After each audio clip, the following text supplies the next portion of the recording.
नमस्कार मित्रों, कैसे हैं आप लोग। सो आज हम लोग देखने वाले हैं आजीविका के फ्लॉज, या कहूँ मैं कि आज मैं आलोचना करने वाला हूँ आजीविका फिलॉसफी की। लास्ट वीडियो थी आजीविका के बारे में। सबसे पहले मैं आपको कुछ बात कहना चाहूँगा। ये जितनी भी क्रिटिसाइजेशन है, जितनी भी आलोचना है, ये सब मेरी पर्सनल है। इससे मैं किसी की भी फीलिंग्स को हर्ट नहीं करना चाहता हूँ और ये कहीं से भी ली नहीं गई हैं। ये मैंने अपने थॉट से लिखी हैं। सो आप किसी टेक्स्ट को ब्लेम मत करिएगा। सो देखते हैं। सबसे पहले जो मेरे मन में ख्याल आया वो ये आया था कि क्या आजीविका सिर्फ एक ऐसा दर्शन शास्त्र है जो उन लोगों के लिए है जो अपनी कर्तव्यों को नहीं निभाना चाहते हैं और जो अपने कर्तव्यों से दूर भागना चाहते हैं। देखिए, क्योंकि इस फिलॉसफी में जो नियति की थ्योरी है, जो कि हर चीज़ पहले से डिटरमाइंड है, हर चीज़ पहले से ही तय है कि ये होने वाला है, ये पूरी आजीविका फिलॉसफी की सोल है, आत्मा है। एक एग्जांपल मैं आपको देता हूँ। आप अपने परिवार को खाना खिलाने में समर्थ नहीं हैं। 5 मेंबर्स का आपका परिवार है, उसमें ही आपकी माताश्री हैं, उनकी तबीयत बहुत ख़राब है और उनको मेडिकल अटेंशन चाहिए तुरंत। लेकिन आप एक आजीविका फॉलोअर हैं। आपको तो पता है कि चीज़ें पहले से लिखी हुई हैं और आप अपने परिवार को खाना खिलाने में समर्थ नहीं हैं एंड आप अपनी माँ का इलाज करवाने में समर्थ नहीं हैं, ये भी पहले से लिखा हुआ है।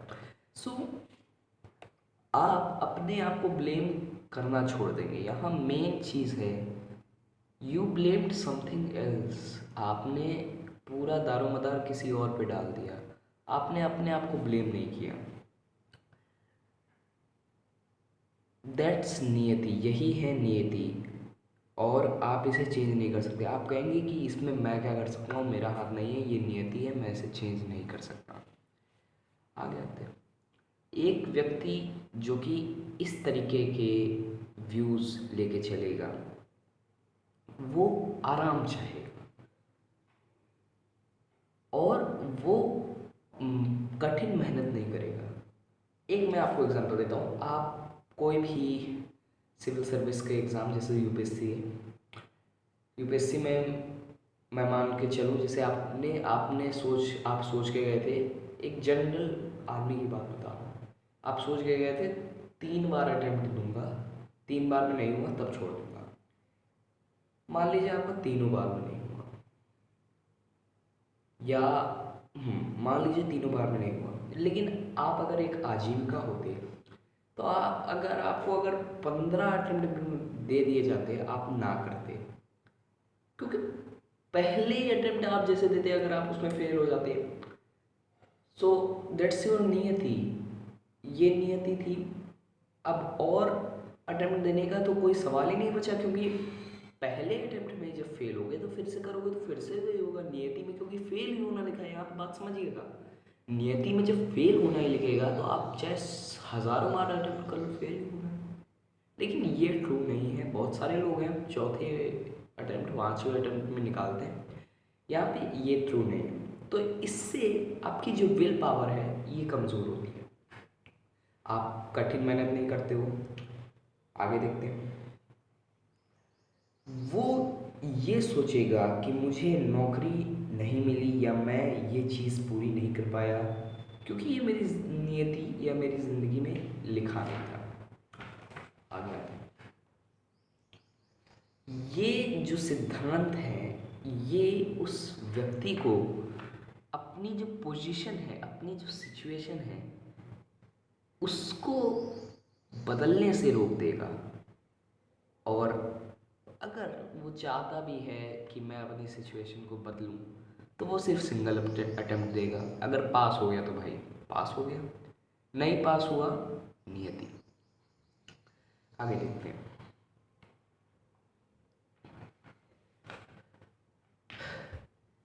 इसका अगर मैं कंक्लूज़न निकालूं तो ये फिलॉसफी जो भी इसके मानने वाले हैं उनको कमज़ोर बनाएगी, और यही मेरे ख्याल से एक रीज़न था आजीविका बहुत ही सिंपल लाइफ जीते थे। काफ़ी सिंपल, एक्सट्रीमली सिंपल। आज के ज़माने में उसको हम लोग गरीब कहेंगे। लेकिन हमें यहाँ पे अपने आप को ये नहीं कह के बहला लेना चाहिए कि ये लोग भौतिकवादी नहीं थे। यह कहीं कहीं नहीं लिखा कि आजीविका भौतिकवादी नहीं थे। सॉरी, ये कहीं नहीं लिखा कि आजीविका भौतिकवादी थे। ये मैं अपनी थ्योरी आपको प्रेजेंट कर रहा हूँ। पीछे भी जितनी थी सब मेरी थी, ये कहीं पे नहीं लिखा है, इसलिए अपने आप को परेशान मत करिएगा। आपके अलग व्यूज़ हो सकते हैं, मेरे अलग हैं। सो ये हर पर्सन की बात है। मैं कैसे कह सकता हूँ कि आजीविका भौतिकवादी थे? मटेरियलिस्टिक पर्सन पीपल थे वो। मटेरियलिस्टिक भौतिकवाद आप जानते ही हैं, जितनी चीज़ें हैं, जो ज़िंदगी है उसमें चीज़ें इकट्ठा करो, चीज़ों से खुशी पाओ, बस ये। तो ये कहीं भी लिखा नहीं हुआ है, लेकिन मैं आपसे कहता हूँ, आप अज्यूम करो आप एक आजीविका फॉलोअर, और आप अपने आप को उनकी प्लेस में रखो। आपको चाहिए एक बेटर लाइफस्टाइल, क्योंकि वो एनलाइटेड पर्सन्स तो नहीं थे। बुद्ध और महावीर तो थे नहीं, वो थे simple person following your philosophy. Every single person which is a common man, एक आम आदमी को एक प्लेजरफुल लाइफ चाहिए, उनको भी चाहिए थी बिल्कुल। मैं मान ही नहीं सकता कि जितने फॉलोअर्स थे उनको नहीं चाहिए,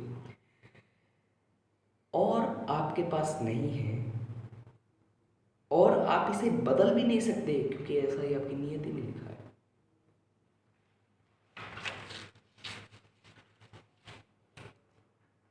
आजीविका के मुताबिक human efforts can not change your नियति। हम चाहे जितना भी ट्राई कर लें, हमारी नियति बदलने वाली नहीं। ये आपकी विल पावर को कमज़ोर करेगा। जैसे आपकी विल पावर कमज़ोर हुई, पहले से अट्रैक्शन था मटेरियल्स के टुवर्ड्स, अट्रैक्शन और बढ़ गया, लेकिन आपको अपने अट्रैक्शन को दबाना पड़ेगा। You have to suppress your attraction towards materialism. Attraction तो है, लेकिन आपको दबाना पड़ेगा सिर्फ आजीविका फिलॉसफी के नाम के लिए, क्योंकि आप उसके फॉलोअर हैं। एक प्रश्न में और खड़ा करता हूँ यहाँ पे। क्या मखाली घुशाल एक आदमी था जो सिर्फ अपने कर्तव्यों से भागना चाहता था, और एक बौद्धिक आदमी जो अपने कर्तव्यों से भागना चाहता है? आते हैं तीसरे मुद्दे।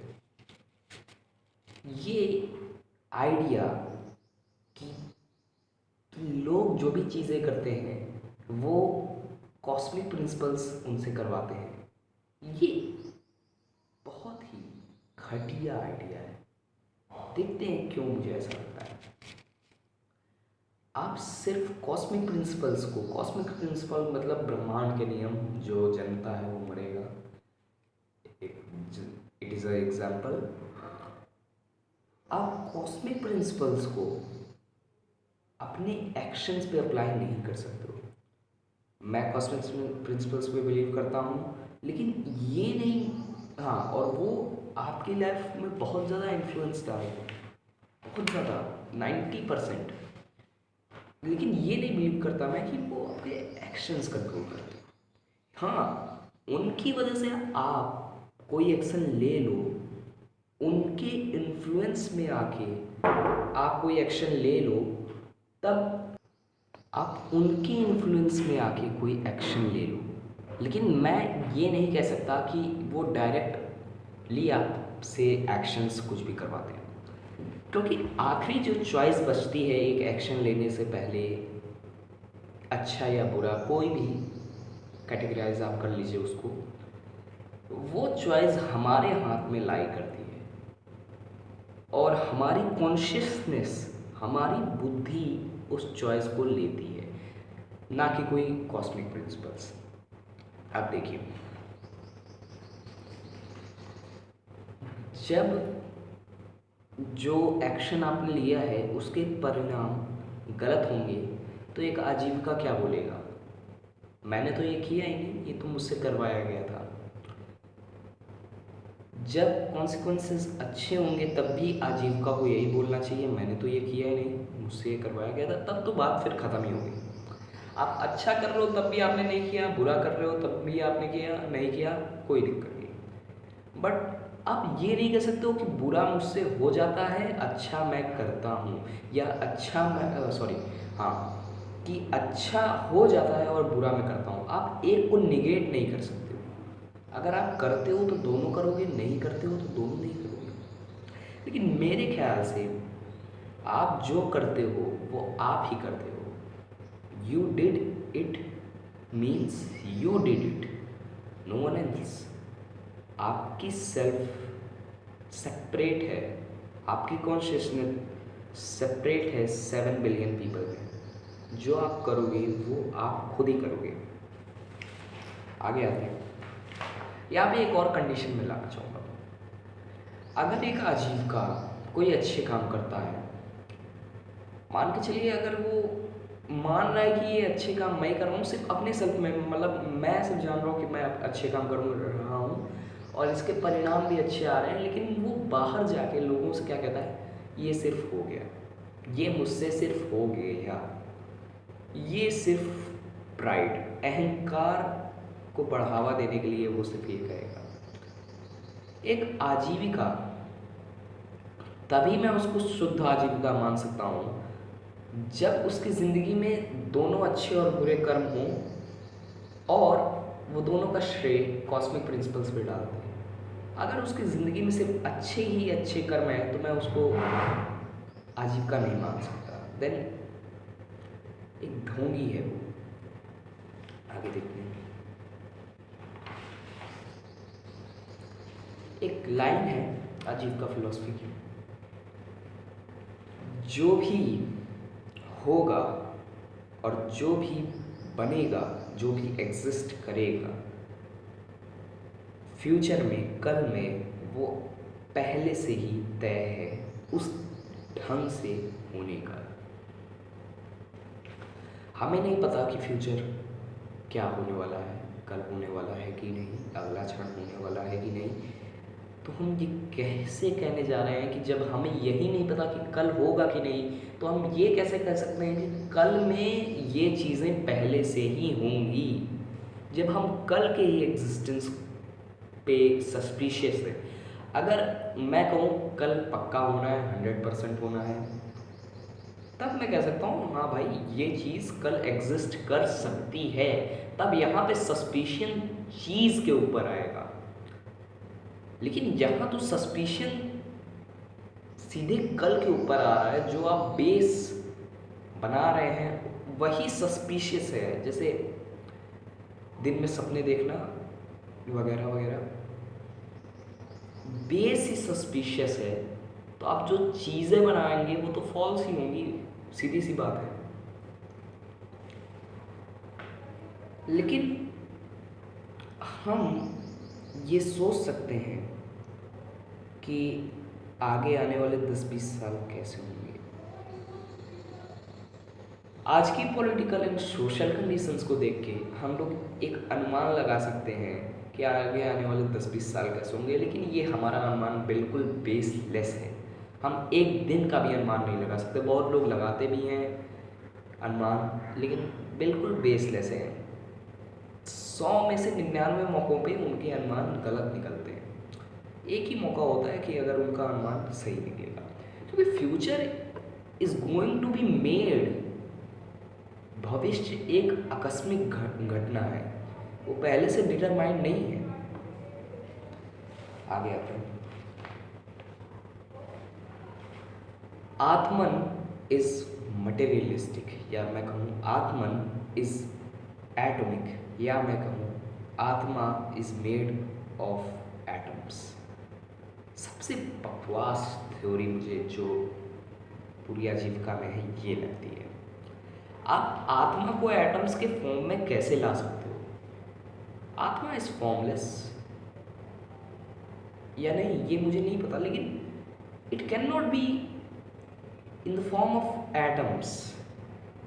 फॉर्मलेस है कि नहीं ये मुझे नहीं पता है, लेकिन ये एटम्स में तो नहीं हो सकती, ये मैं क्लियरली कह सकता हूँ।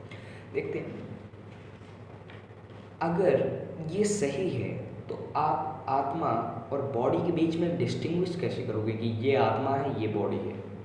क्योंकि दो मटेरियल शरीर एक ही चीज़ में कैसे रह सकते हैं? या तो बॉडी ही है, या तो आत्मा फिर बॉडी हो गई, या बॉडी आत्मा हो गई। दो चीज़ें एक साथ इम्पॉसिबल है। एक तरीका है इसको कहने का, human body is atomic plus inside it another atomic body is residing. जो हमारा शरीर है वो तो एटम से बना ही हुआ है, अणु से बना ही हुआ है, लेकिन हमारे शरीर के अंदर भी कुछ है जो कि अणु से बना हुआ है, लेकिन वो हमारा शरीर नहीं है, समथिंग बियॉन्ड आवर बॉडी। लेकिन अगर ये सही है तो साइंटिस्ट को अभी तक तो बिल्कुल प्रूव कर देना चाहिए था आत्मा को, क्योंकि आत्मा इज मटेरियलिस्टिक। थोड़ा सा अनुमान भी साइंटिस्ट को लगाना चाहिए था, थोड़ा सा, लेकिन वो सीधे नेग्लेक्ट करते हैं, आत्मा है नहीं। अगर मटेरियलिस्टिक है देन आप ये नहीं कह सकते हो कि ये इनविजिबल है। हम ये कह सकते हैं कि हम देख नहीं सकते उसको, क्योंकि this is fault in our eyes और इन आवर टेक्नोलॉजी। बट हम ये नहीं कह सकते कि वो इनविजिबल है, क्योंकि एटम के फॉर्म में वो है, एंड हम ये नहीं कह सकते कि वो इनविजिबल है। अगर फॉर्मलेस होती तब हम कह सकते थे कि अगर हमारे पास कोई डिवाइस भी है तब भी हम श्योरली नहीं कह सकते कि वो आएगी हमारी नज़र में।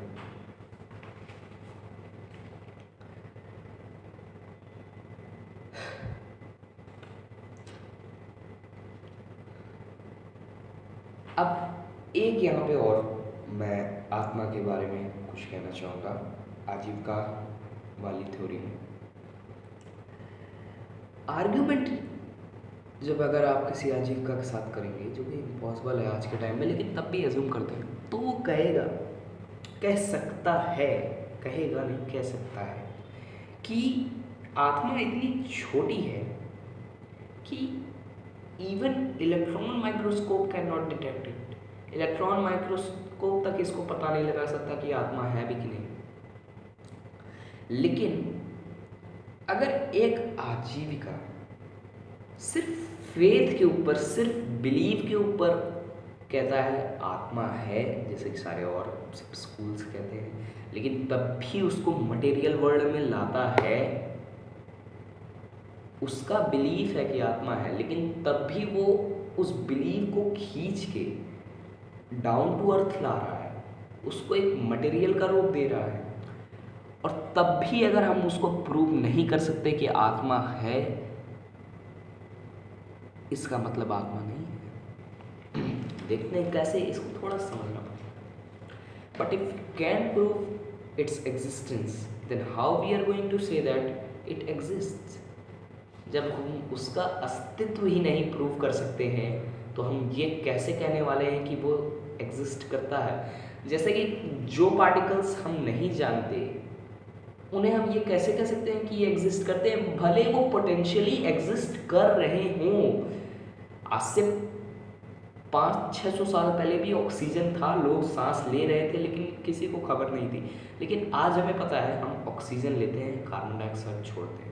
कल हमें कुछ और पता लगेगा, लेकिन अभी कल हमें ये भी हो सकता है आत्मा का पता लग जाए आजीविका के तौर पे। लेकिन अभी जब हम उसका एग्जिस्टेंस प्रूव नहीं कर पा रहे, इसका मतलब वो एग्जिस्ट नहीं करती है। आगे आने वाली टेक्नोलॉजी, आगे का समय जाने, आकस्मिक घटना है, हम कह नहीं सकते। By saying Atman is atomic, आजीविका अनरोइंगली डिनाइज आत्मन। ये कहने से आत्मन एटॉमिक है, आजीविका बिन जानते हुए ही आत्मन के अस्तित्व को मना करती है, बिन जानते हुए, या ना जहाँ ऐसे जैसे इन्होंने कहा आत्मन इज एटॉमिक, गलती हो गई, वहीं पे गलती हो गई, इसने डिनाई कर दिया। आगे आते हैं, प्री डिटरमाइंड सैल्वेशन, निर्वाण। इनके हिसाब से निर्वाण, जिसे हम कहते हैं बुद्धिज्म में सैल्वेशन, इंग्लिश में मुक्ति, हिंदी में मोक्ष, मुक्ति, ये भी प्री डिटरमाइंड है। ये आपके कर्मों पे डिटरमाइंड नहीं है। आप अच्छा कर रहे हो तब भी मुक्ति, बुरा कर रहे हो तब भी मुक्ति। आजीविका सोसाइटी अगर खड़ी हो आज, बहुत बुरी सोसाइटी होने वाली है। एक आदमी किसी को मार रहा है, कोई मतलब ही नहीं है, तब भी मुक्ति मिलने वाली है। अच्छा करने का कोई मतलब ही नहीं रह गया। फिर सोसाइटी में दोनों एक के ऊपर चढ़ के बैठ जाएगी, या तो अच्छाई चढ़ के बैठ जाएगी बुराई के ऊपर, या तो बुराई चढ़ के बैठ जाएगी। मोस्ट प्रोबेबल है बुराई ही अच्छाई के ऊपर चढ़ के बैठे। हम ये कैसे कह सकते हैं कि तुम्हारे पास x नंबर ऑफ रीबर्थ्स हैं निर्वाण पाने के लिए? इनके हिसाब से तो ये हुआ, अगर ये प्री डिटरमाइंड है तो इतने जन्मों बाद भैया आपको निर्वाण मिल जाएगा। तो एक बंदा इतने जन्म को एक फाइनाइट नंबर में तो लाना ही पड़ेगा। इनफाइनाइट है तो फिर तो कोई मतलब नहीं। एक फाइनाइट नंबर 10, 15, 20, 50, 100, 500, 1000, 2000, 3000 कुछ तो हम कैसे कह सकते हैं? और वो कौन है जो इसको डिक्लेयर करता है कि अगर कोई फाइनाइट नंबर आपने दे भी दिया तो कौन बंदा इसको डिक्लेयर करेगा यस ये सही है? आगे आते हैं, सुख एंड दुख आर मेड ऑफ एटम्स। हम ये कैसे कह सकते हैं कि ये इमोशंस या एक्सपीरियंसेस जो हम एक्सपीरियंस करते हैं ये एटोमिस्टिक है? हमारी फीलिंग्स एटोमिस्टिक नहीं है, these are not made by atoms. ये आज के मॉडर्न साइंस ने भी प्रूव करके रखा है, तो इसमें और कुछ मुझे कहने की ज़रूरत नहीं है। हाउ सुखा इज वंश। पिछला वीडियो आपने देखा होगा तो वंशा आपको पता होगा, इस बार मैं क्लियर कर दूँ। वंशा मतलब जो नेवर मल्टीप्लाइज, जो कभी भी बढ़ता नहीं है और रिप्रोड्यूस नहीं करता है। देखते हैं, you can give someone some transient sukha, and by giving sukha you are multiplying it, and if it never multiplies, then if we give sukha to someone we should be left empty without sukha। आप किसी को क्षणिक सुख दे रहे हो, सुख को क्षणिक कहना बहुत ज़रूरी है। क्षणिक सुख, जो भी सुख आप देते हैं किसी को, सब क्षणिक होते हैं, बहुत क्षणिक होते हैं। वो कांस्टेंट नहीं रह सकते हैं कि आप कहें कि इटर्नल के लिए वो आपने एक बार दे दिया तो फिर वो हमेशा के लिए हो गया। तो जब भी आप किसी को ट्रांसेंड सुख दे रहे हो और उस सुख को देने के बाद आपने उसको मल्टीप्लाई ही तो किया, आपने उसका आधा पार्ट दिया, आधा नहीं दिया। अगर आधा दे तो आप में से कुछ सुख कम हो जाएगा। आपने उसका पूरा ही मल्टीप्लिकेशन दिया, उसका समझ लीजिए उस वही दे दिया आपने, डुप्लीकेट। 1 सुख आपके पास है, सॉरी 2 सुख आपके पास है, 2 आपने और दे दिया, 2 2 4 मल्टीप्लाई हुआ। ऑलवेज मल्टीप्लाई होता रहेगा, जितने व्यक्ति बढ़ेंगे उतना मल्टीप्लाई होगा सुख। सो अगर सुख कभी मल्टीप्लाई नहीं हो सकता तो पहली बात हम दे नहीं सकते इसको। और चलिए मान लेता हूँ मैं, आपने किसी को दे भी दिया, लेकिन तब आपके पास सुख नहीं रहना चाहिए, तब आपके पास सुख रहना ही नहीं चाहिए। मैं यहाँ ये नहीं कह रहा हूँ कि आपके पास फिर दुख रहना चाहिए, लेकिन आप सुख से तो एम्प्टी हो जाने चाहिए। क्योंकि एक चीज़ अगर मैंने अपने घर से फेंक दी बाहर, तो वो एक चीज़ तो मेरे घर से एम्प्टी हो ही गई, उसकी जगह कोई रिप्लेसमेंट नहीं है। लेकिन ये सच नहीं है। सो आज के लिए इतना ही मित्रों।